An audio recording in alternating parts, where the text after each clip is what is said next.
define admission enumerate the persons whose admission constitute evidence against another person. Distinguish between admission and confession. Ans.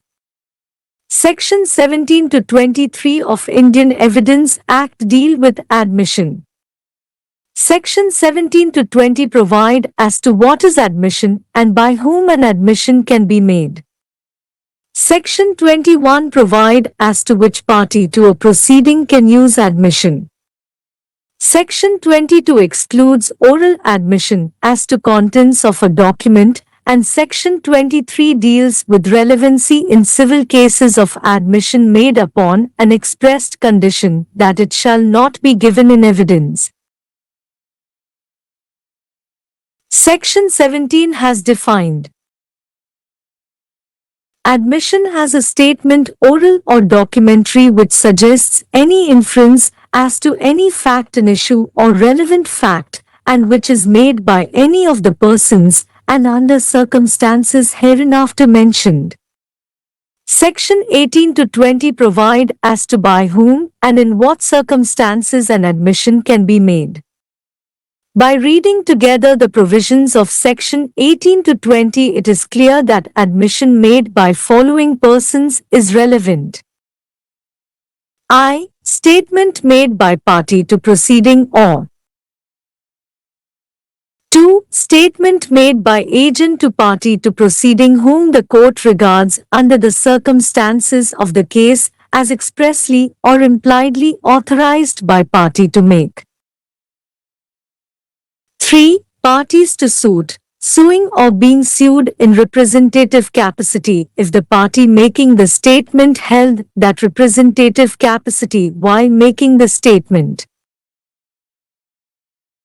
4. Person who have proprietary or pecuniary interest in the subject matter of proceeding and who make the statement in their character of persons so interested if the statements are made during the continuance of the interest of person making the statement. We. Persons from whom the parties to the suit have derived their interest in the subject matter of the suit if the statements are made during the continuance of the interest of the persons making the statements. Section 18.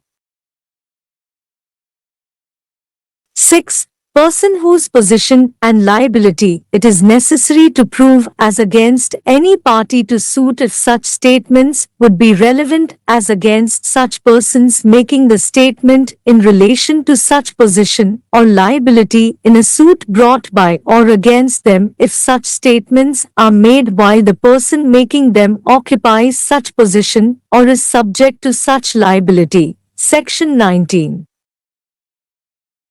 7. Persons to whom a party to suit has expressly referred to, for information in reference to matter in dispute. Section 20.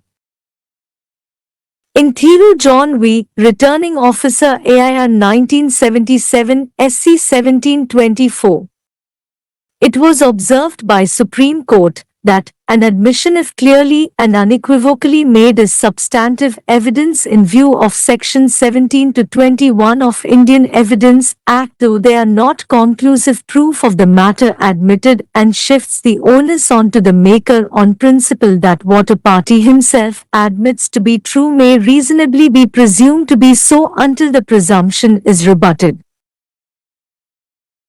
Distinction between admission and confession. Section 17 to 31 of Evidence Act deal with admission generally and include Section 24 to 30 which deal with confession as distinguished from admission. So confession are a species of which admission is genesis. In other words, all admission are not confession, but all confessions are admission. The distinction between a confession and admission is not a technical refinement but based upon the substantive differences of character of evidence deduced from each. A confession is a direct acknowledgement of guilt on the part of accused, and by very force of the definition excludes an admission which of itself, as applied in criminal law, is statement by accused direct or implied of facts pertinent to the issue and tending in connection with proof of other facts to prove his guilt, but of itself is insufficient to authorize a conviction. In Chanderan v. State of Kerala 1986 Criminal Law Journal 1865 it was observed that confession is not defined in Evidence Act. Even an admission is not confession. A confession must either admit in terms of offense or at any rate substantially all the facts which constitute the offense, and an admission of a gravely incriminating fact is not by itself a confession. If a statement falls short of such plenary acknowledgement of guilt, it would not be a confession even though the statement is admission of some incriminating fact which taken along with other evidence tends to have guilt of the accused. Such statement is only an admission, but not a confession.